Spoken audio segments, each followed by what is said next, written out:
are some of the primary reasons that we actually sit down with somebody and do presentations? To set expectations. Absolutely.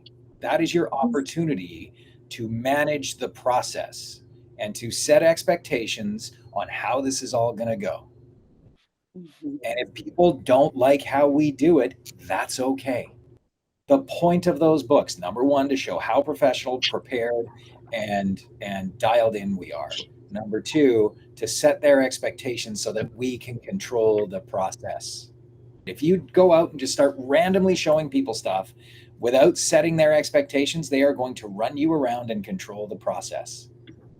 Take control of your time, take control of every process, do resets throughout the process, especially when you're with buyers.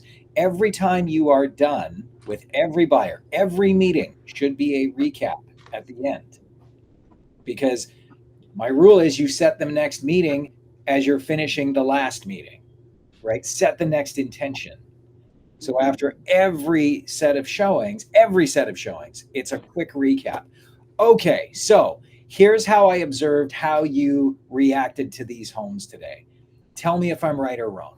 That's a way to do it. Or, all right, we've seen 5 houses today. Da, da, da, da, da, da, da, da. If there was no other houses listed in the world, which of the 5 would you pick? And why? Okay, great. Or, all right, we saw 5 houses today. Did any of those houses stand out for you? No, I didn't like it. Okay, what was it that you didn't like? What did we miss on? Go deeper every single time you finish with a buyer, because what you're going to do every single time out is get them closer to the bottom of the funnel. The funnel is this wide at the start. Your job every time out, ask questions, reset their search after every time you go out so that you dial it in to the bottom of the funnel, right? So if you didn't like anything today, why didn't you like anything? What did we miss? Because I don't want to waste your time anymore, nor do I want to waste mine. What did we miss on? Are we looking in the wrong neighborhoods? Awesome. Let's narrow that down. We can narrow this down to the street if you want. We can only look at homes on a street if you want to. And in fact, I can set it to an address. I can send you when a specific address gets listed, you will get alerted. How tight do you want this to go? And Ken, like I'll do that. Like I'll funnel them down. I'll get them narrowed down to a specific search like after we're done. But then sometimes they'll blow up my funnel and they'll just start from square one again. Like how do you get them back to reality? Like, okay, perfect example. So we're looking at condos, right?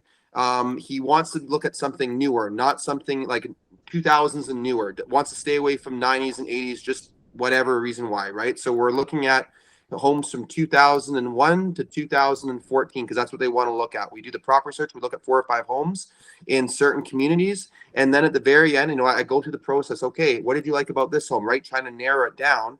And at the very end, her boyfriend says, "You know what? I could consider older because after we've looked at these newer ones, it's missing some of the ones for the price range." Like that's actually narrowing them down, Andrew. It may sound like you're expanding out, but you didn't. So you always start with perfect. Okay, so this is my language might be a little confusing here because it may sound like I'm contradicting myself. Narrowing them down may actually be expanding their search.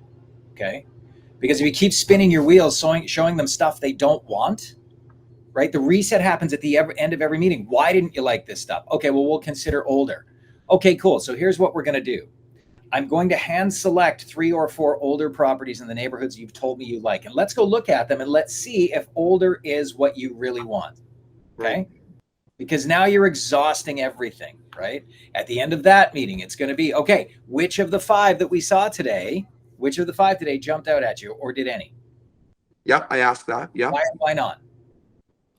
Like, the thing is, Andrew, you may show somebody 100 houses. You might. It doesn't matter if they buy the first or they buy the 100th. You're going until it's right. If they can't find something new, you're just going to spin your wheels unless you adjust. So by you adjusting to showing them older houses, you're actually narrowing the funnel down a little bit, even though you're showing them different houses. Yeah. Okay. Why do we do an input form? Why do I send everybody that's a buyer for me? Why do I send them an input form? So you have all of their original criteria. Bingo. Why do I want that? What are the 2 reasons I want that?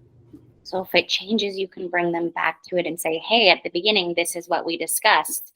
What's changed? Right. Number one is so that I don't forget what to put into their search in Pillar 9 or on Lofty. Number two is to hold their feet to the fire when they start changing.